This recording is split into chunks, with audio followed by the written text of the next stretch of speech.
oll, yn enw ac yn haeddiant, ein ffrind a'n gwaredwr, Iesu Grist y cyfiawn.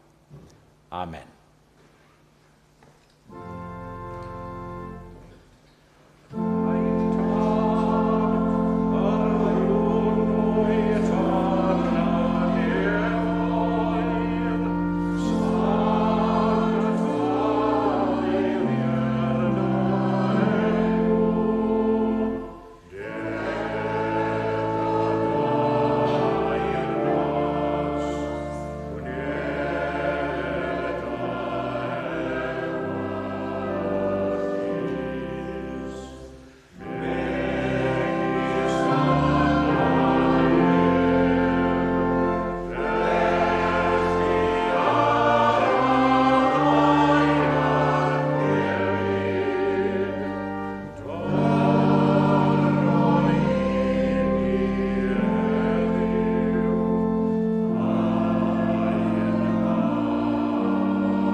Wel, croeso cynnes iawn I bawb yn aelodau ac yn gyfeillion ac yn ymwelwyr i'n Hoedfa Fereol. A very warm welcome to everyone to our morning service. A ni'n diolchgar yn gweinidog am ei arweiniad fel arfer ac yn edrych ymlaen yn eiddgar I wrando ar ei neges I ni. A diolch yn fawr hefyd I Paul am ei gyfeiliant wrth yr organ. Thank you very much, Paul.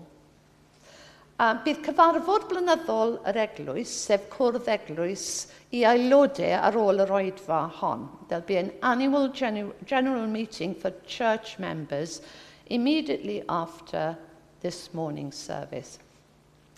But visitors and friends are welcome to go downstairs for a cup of tea and fellowship while we have our short meeting, and we'll be joining you soon afterwards. Bydd cylch trafod beiblaidd am hanner awr 4 ac oedfa hwyrol am 6.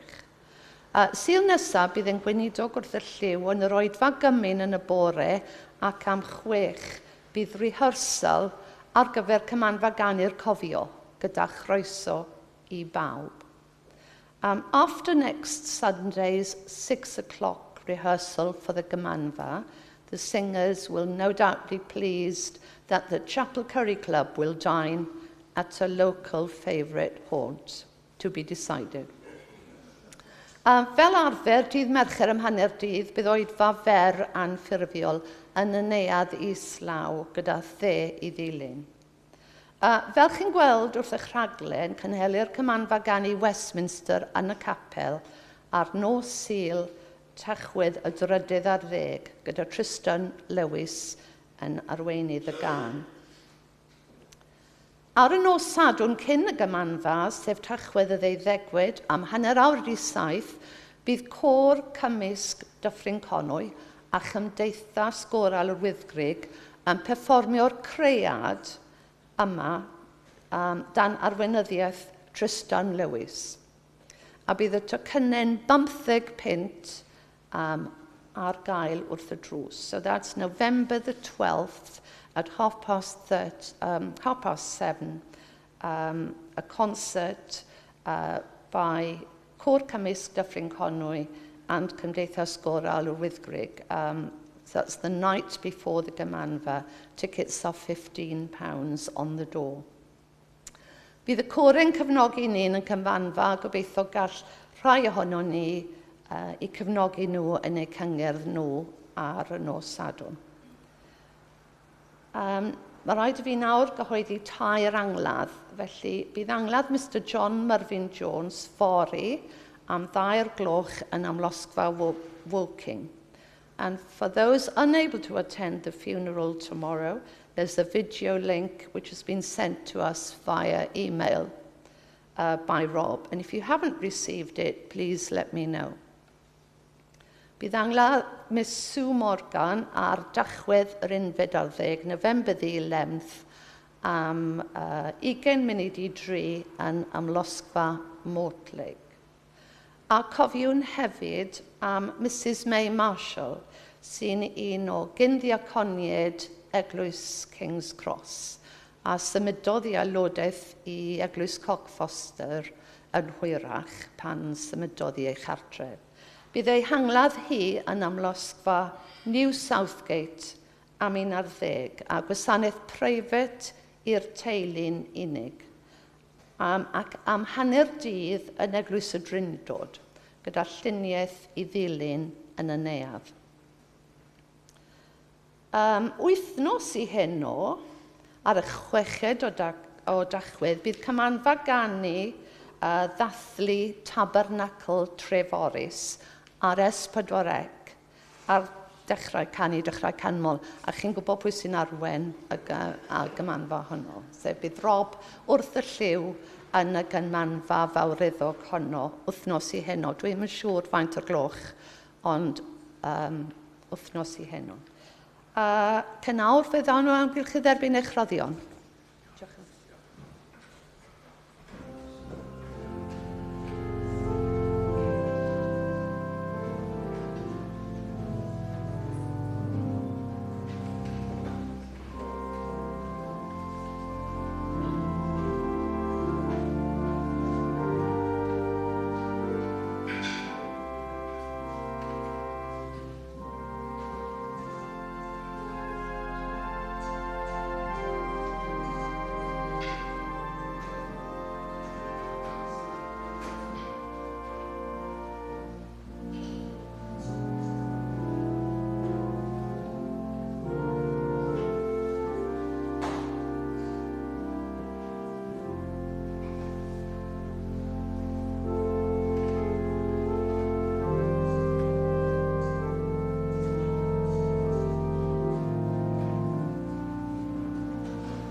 Well, I gave a general welcome to everyone this morning at the beginning, but I would like to give a particular welcome to one or two of Jean McCrath's family who have joined with us today.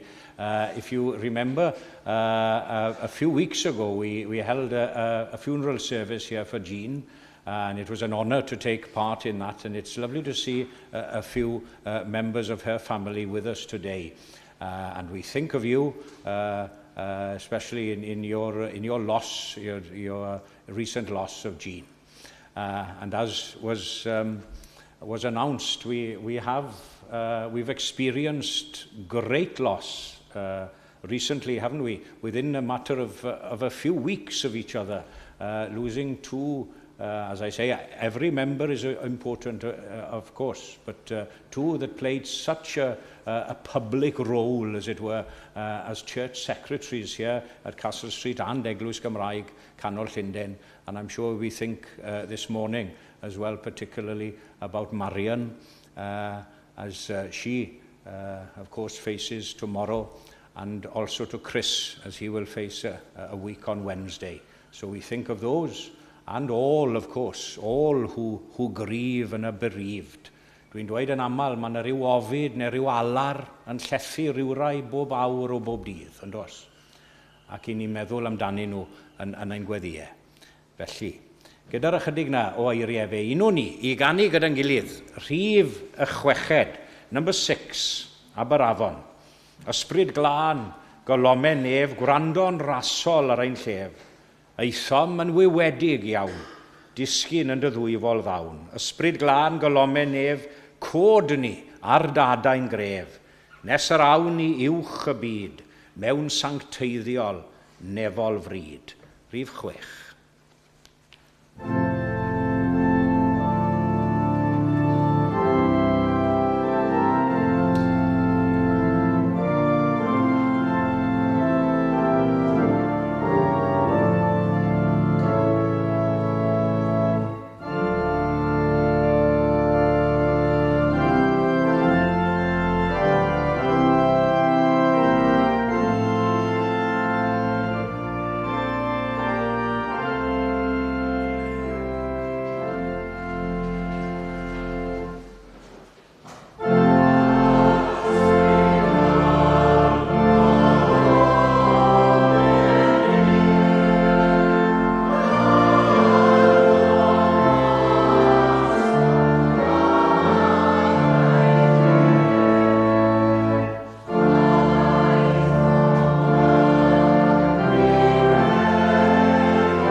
ddarllenes i, os cofiwch chi ar ddechrau'r oedfa, o lyfr y proffwyd Eseia.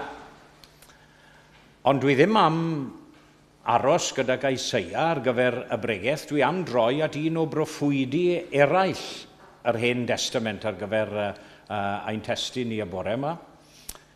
The prophet Amos, not Isaiah as we read at the beginning of the service, but the prophet Amos, like Isaiah, was one of the great prophetic voices of the Old Testament.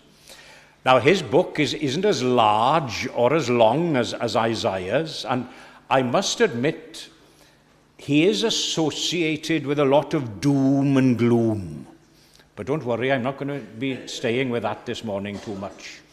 But his book, on the whole, is full of judgment and punishment and retribution on the people of Israel for turning away from their God. But there are sections of hope and encouragement. Of course, we need I spoke the other week about the perfect balance of the scriptures, and we do need the judgment and the punishment at times to bring us back, as it were, to the hope and to the encouragement. And by the end of the book, he talks of the restoration of the people of God. Ac yn y drydydd bennod o'i broffwydoliaeth, fe welwn ni'r geiriau yma. Amos 3, a adnod 3. A gerdda ddau gyda'i gilydd heb wneud cytundeb. Can two walk together unless they are agreed? That's lovely words. Can two walk together unless they are agreed? A chymod, mae'r ymadrodd cyd-gerdded, ynddo fe, cerdded gyda'n gilydd. Mae'n cael ei ddefnyddio yn aml o fewn yr ysgrythurau fel rhyw fath o ddelwedd o gytundeb neu gyfamod ryngom ni a Duw. And on this particular Sunday morning, on a Sunday morning when we'll be meeting as a church after the service for church members, and please, as Anne mentioned, visitors, please don't go away. We'll be, hopefully, famous last words. We shouldn't be too long, but then we'll go down for a cup of tea, and we'll come down to socialize afterwards. So please don't go away. And we've come to discuss the life and witness of us here as church members at Eglwys Gymraeg Canol Llundain. And I thought it very apt and timely that we consider these words as a church and as individuals, and those of you perhaps who are members in other churches, or even hopefully thinking of becoming members here at Eglwys Gymraeg Canol Llundain. A gerdda ddau gyda'i gilydd heb wneud cytundeb. Can two walk together unless they are agreed? Chi'n cofio am yr enghraifft enwog honno o Enoch yn cerdded gyda Duw. Enoch who walked with God. A mae'r cytundeb yma neu'r gymundeb yma, os yw'n gymundeb llwyr a chyfan, mae'n awgrymu rhywbeth ymarferol a gweithredol, yn diwy, ac yn yr un modd ac y mae cerdded yn weithred ymarferol, mae cerdded gyda pherson yn gymundeb. Gallwn ni weld fel sut mae cerdded gyda Christ wedi dod yn rhyw fath o ddarlun, yn diwy, o wir gymundeb gyda ge, yn cerdded gyda ge. Because the term walking together, it's not only an activity, but it also implies something continual, doesn't it? Walking. You can't stand still if you're walking. You can't stand in the same place. It's an ongoing thing. And in the same way as true communion with Christ, it isn't a one-off thing. It's not something you do once and then forget about it. It's a continuous and developing process. And again, in walking together, as I say, we don't stay in the same place, do we? We don't stand still, but we move forward, ever nearer to our journey's end, wherever that may be or wherever we're heading for. And with that in mind, the person who has communion with Christ should also be making continual progress as well, moving forward, ever developing spiritually in their spiritual lives. Felly, mae geiriau'r adnod hwn yn awgrymu does dim modd i ddau i gyd gerdded gyda'i gilydd, oni bai bod nhw'n cytuno a'i gilydd. Ac mae'n dysgu ni hefyd, oni bai ein bod ni yn gytun gyda Christ, does dim modd i ni fod mewn cymundeb gydag ef chwaith. And for a short while this morning, I'd like to draw your attention firstly to this agreement, this communion or this agreement which is mentioned in these words. And then to consider the importance, or rather I'd say the necessity, of keeping this agreement. And lastly, to urge us all, as a church and as individuals, to seek to keep this agreement as well with God and with Christ. Felly yn gyntaf, beth yw'r cyfamod neu'r gytundeb yma rhwng Crist a'i eglwys? Achos os yn ni am barhau gyda'r ddelwedd yma o gyd gerdded, fe welwn ni fod na ambell i beth yn angenrheidiol mwyn i ddau berson i allu cyd gerdded gyda'i gilydd. Os yn ni am gerdded gyda Christ, byddwn ni'n gweud yn syth ac yn syml, mae'n rhaid ein bod ni yn cerdded yr un llwybr ag ei ddechrau. Ynddo fe? Do you know, it's impossible for two people to walk together if one turns to the left and the other turns to the right. Think of it. Although you might well arrive at the same place in the end, but they can't walk together unless they walk along the same path, can they? And most certainly, they can't hold fellowship or talk with each other unless they're walking together with each other and following the same route. Yn yr un modd, mae'n amhosib i ni ddal cymundeb gyda Christ, oni bai bod ni yn ifydd i'w orchmynion hefyd. Yn ifydd i'w orchmynion. Os yn ni'n dewis ein ffordd ni ein hunain, mae rhaid i ni droedio'r ffordd honno hefyd wrth ein hunain. We choose our own path. Well, we have to go along that path on our own. Chi'n cofio geiriau cyfarwydd John Henry Newman, dwi'n dyfynnu'n aml i eiriau. I was not ever thus, nor prayed that thou shouldst lead me on. I loved to choose my path. Ynddo fe? Yeah, I love to choose my path, but now lead thou me on. I loved the garish day, and spite of fears, pride ruled my will. Remember not past years. Yeah, yn ogystal â theithio ar hyd yr un llwybr, mae'n rhaid i ni deithio hefyd gyda'r un diben a'r un bwriad mewn golwg, the same motive in mind. Achos wedi'r cyfan, pan feddyliwch amdano fe, mae modd i ddau berson i gerdded ar hyd yr un llwybr, ond gyda bwriadau a dibenion hollol wahanol mewn golwg. Here's a rather penetrating question for you this morning. Is it possible that we can walk on the same road as Christ, but have a different motive to him?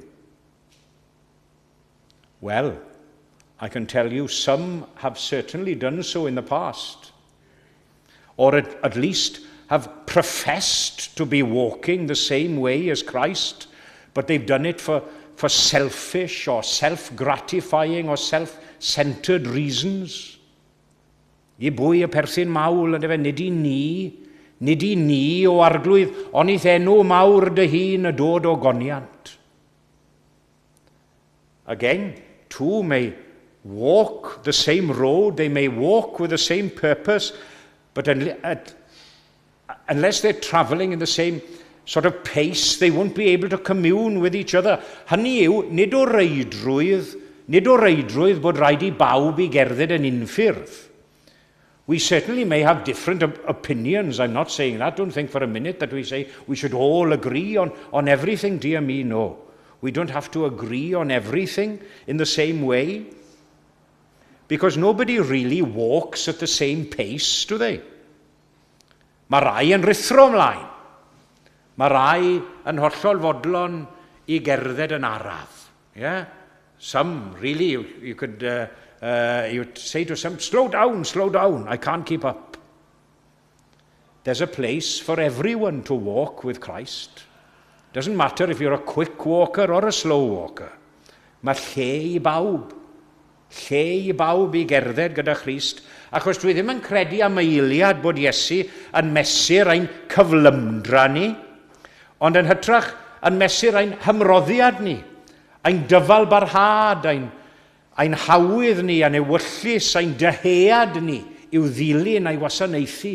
Na beth sy'n bwysig. Nid pa mor gloi yn ein cerdded, neu pa mor araf yn ein cerdded. So having looked at this agreement that's mentioned, what about the importance or necessity of keeping this agreement? Achos mae'n bwysig mewn un ystyr, bwysig iawn, yn syml iawn I ogoneddu Duw a Christ, to glorify God and Christ.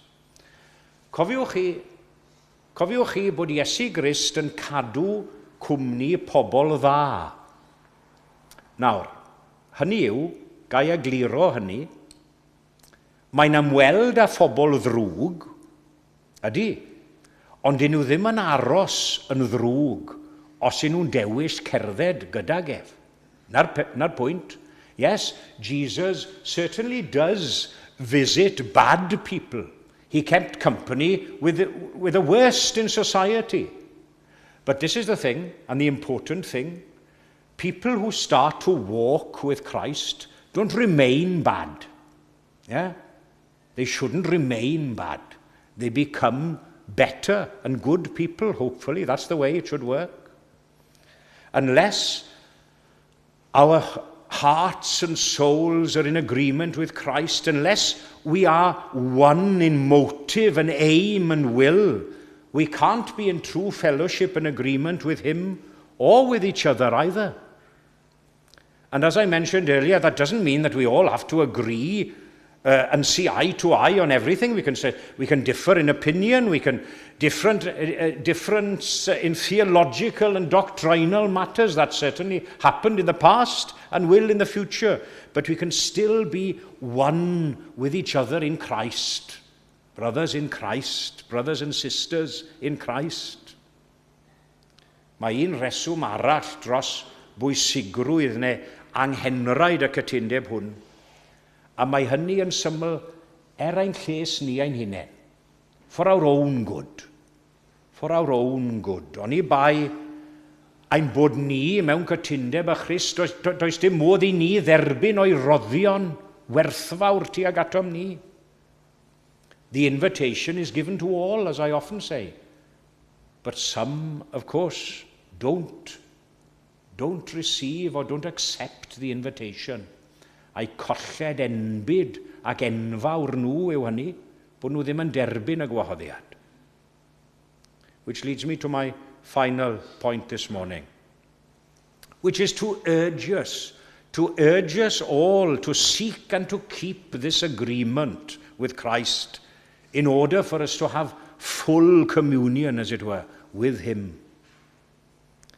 Oni bai bod yr un ysbryd yn trigo ynom ni ag sydd yn trigo yng Nghrist Iesu. Does dim ffordd i'r cytundeb mae I ddatblygu ac I aeddfedu mewn tu fewn I ninne fel unigolion a ni fel eglwys hefyd.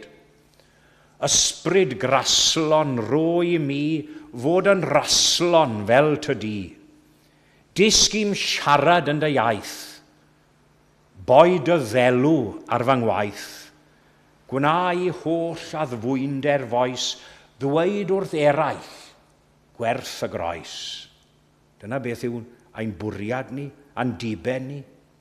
We must all strive as individuals and as a church to do everything with Christ in mind. That's the thing.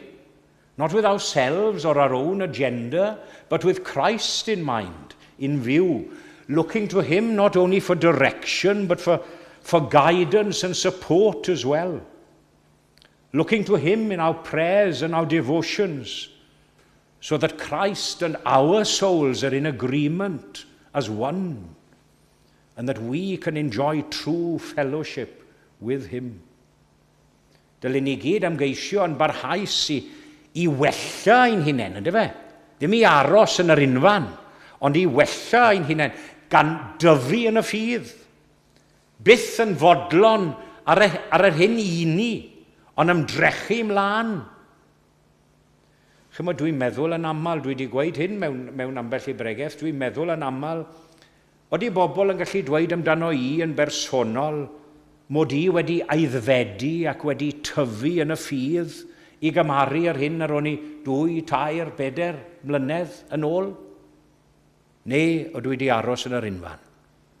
Do we stay as we are, or are we, in the eyes of the world, can the people of the world this morning see that we as Christians and chapel-going people have developed in our spiritual lives compared with that which we were 2, 3, 4, 5 years ago? I hope they can. I hope they can. And as we meet together now as church members for the Cwrdd Eglwys, let's ask each other in all sincerity and honesty, can two walk together unless they are in agreement with Christ? A gerdda ddau gyda'i gilydd, oni bai bod nhw mewn cytundeb. A gadewch i ni fyfyrio yn ddwys nawr fel unigolion ac fel eglwys dros y gytundeb yma, ac i weld ei bwysigrwydd ac i annog ac i geisio ac i gadw'r cytundeb fel eglwys ac fel unigolion, fel sgrifennodd John Gwilym Jones yn ei emyn hyfryd na i ddathlu agoriad a uno eglwysi unedig yn Llandudno. Cydweithiwn, working together. Cydgerddwn, na'r peth, walking together. Cydgerddwn, cydfolwn, praising together. Cydfolwn, gan fyw i roi ti'r cyfan a'n harglwydd a'n diw. A hynny ar gogoniant i'w enw. Amen.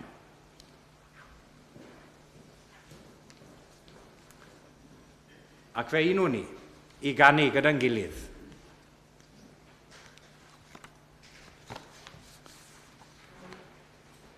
Un deg a 13. Oh, praise ye the Lord, praise him in the height. Rejoice in his word, ye angels of light.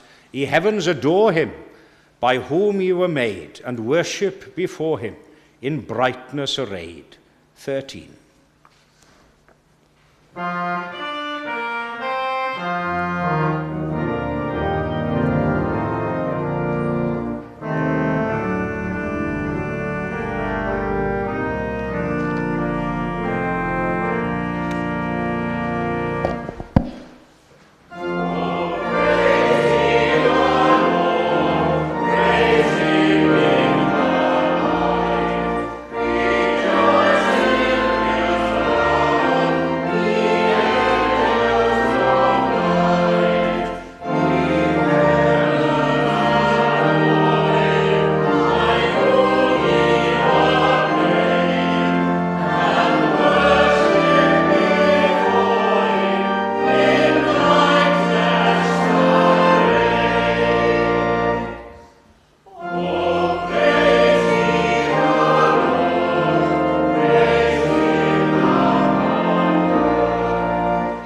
Awn ni roi ein gofal nawr i'r arglwydd. Let us commit ourselves to God in prayer. Gollwng ni yn awr o dad nefol o dan dyfendith gyfoethog, a bydde di ras ein harglwydd ni Iesu Grist a chariad Duw a chymdeithas yr ysbryd glân i fod gyda ni, bob yr un ohonom ni, ac i aros gyda ni i weithio ynom ni a thrwom ni, o'r awr hon hyd yn oes oesoedd. Amen.